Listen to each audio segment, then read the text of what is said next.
আসসালামু আলাইকুম। ঢাকা বিশ্ববিদ্যালয় শুধু একটি শিক্ষা প্রতিষ্ঠান নয়, রাজনীতির এক বিশাল দাবা খেলার মাঠ। আর এবারের চাল ডাকসু নির্বাচন। কিন্তু প্রশ্ন হলো, এই খেলার নিয়মে কারা ভয় পাচ্ছে, কারা চায় না এই নির্বাচনী ঘণ্টা বাজুক? দৃষ্টিকোণ এর আজকের পর্বে আমরা সেই মুখোশ উন্মোচন করব যা একটি ছাত্র নির্বাচনকে জাতীয় রাজনীতির এক অগ্নি পরীক্ষায় পরিণত করেছে। শেষ পর্যন্ত দেখুন, কারণ সত্যটা আপনার ধারণার চেয়েও অনেক বেশি ভয়ঙ্কর। ছাত্রদল বামপন্থী জোট কেন তাদের এত ভয়? উত্তরটা লুকিয়ে আছে পরাজয়ের মধ্যে। তারা জানে এই নির্বাচনে তাদের জয় অসম্ভব, বরং নিশ্চিত পরাজয়ের এক কালো ছায়া তাদের তাড়া করছে। আর সেই হার যদি হয় ছাত্র শিবিরের কাছে, তাহলে তো সম্মানটুকু থাকবে না। 2019 সাল ভিপি পদে ছাত্রদলের প্রার্থী পেয়েছিলেন মাত্র 250 ভোট। ভাবা যায়, এমনকি ছাত্রলীগও জেতেনি, জিতেছিল গণ অধিকার পরিষদের নুরুল হক নূর, যা প্রমাণ করে ভোট কিছুটা হলেও নিরপেক্ষ ছিল।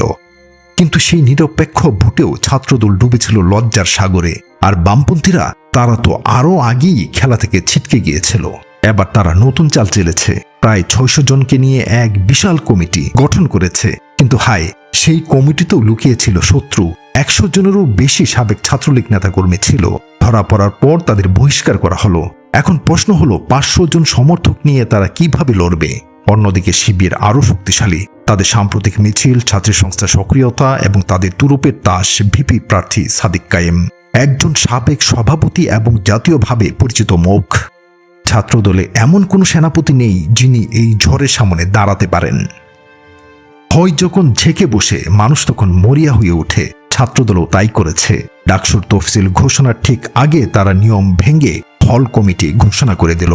উদ্দেশ্য একটাই, ক্যাম্পাসকে উত্তপ্ত করা, গোলযোগ সৃষ্টি করা এবং নির্বাচন স্থগিত করা।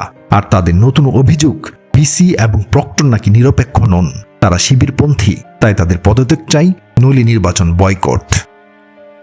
কিন্তু এই চাল কি শুধু ছাত্রদলের? না, বিশ্লেষকরা বলছেন এর পেছনে রয়েছে বিএনপির হাইকমান্ডের ইশারা। সাংবাদিক শাহেদ আলম বলেছেন, আগে ভিসিকে সরান, তারপর ডাকসু নিয়ে ভাবুন। আরেক বুদ্ধিজীবী সাইদুর রহমান বলেছেন, এই ভিসি প্রক্টর থাকলে শিবিরের বিজয় কেউ ঠেকাতে পারবে না। এই খেলায় আরও একজন খেলোয়াড় আছে, পাকছাস। তারাও শিবিরকে ঠেকাতে মরিয়া। ছাত্রদলের হল কমিটি ঘোষণাকে কেন্দ্র করে তারা শিবিরের বিরুদ্ধে অপপ্রচার চালাচ্ছে। এমনকি হলে শিবিরের উপহার দেওয়া ওয়াটার ফিল্টারও ভেঙে ফেলেছে। একে কি বলে দ্বিমুখী নীতি? তাহলে খেলাটা কি দাঁড়ালো? ছাত্রদল জাতীয় নির্বাচনের আগে ডাকসুতে হেরে নিজেদের সম্মান নষ্ট করতে চায় না, কারণ দেশের মানুষ প্রশ্ন তুলবে, যারা একটি ছাত্র নির্বাচনী শিবিরের কাছে হেরে যায়, তারা জাতীয় নির্বাচনে কিভাবে লড়বে? কিন্তু এই চালই হয়তো তাদের জন্য বুমেরাং হবে। ছাত্রদল নির্বাচন বয়কট করলেও সাধারণ শিক্ষার্থীদের দাবিতে ডাকসু নির্বাচন হবেই। আর শিবির বিরোধী প্রচারণা চালাতে গিয়ে অন্যরাও তাদের জনপ্রিয়তা হারাতে পারে। আপাতত এই দাবার চালে শিবিরই এগিয়ে আছে। তবে তাদেরও মনে রাখতে হবে, প্রতিপক্ষ সবসময় নতুন ফাঁদ পাতে। প্রিয় দর্শক, এই রাজনৈতিক দাবার খেলায় কে জিতবে সময়েই বলবে। কিন্তু একটা কথা স্পষ্ট, ক্যাম্পাসের ভবিষ্যৎ নির্ভর করছে সুষ্ঠু নির্বাচনের উপর। আপনার মতামত কি? কমেন্টে জানান। সাবস্ক্রাইব করুন দৃষ্টিকোণ চ্যানেল, যাতে এমন গভীর বিশ্লেষণ মিস না হয়। ধন্যবাদ। শীঘ্রই দেখা হবে নতুন কোনো ভিডিওতে। শুভকামনা।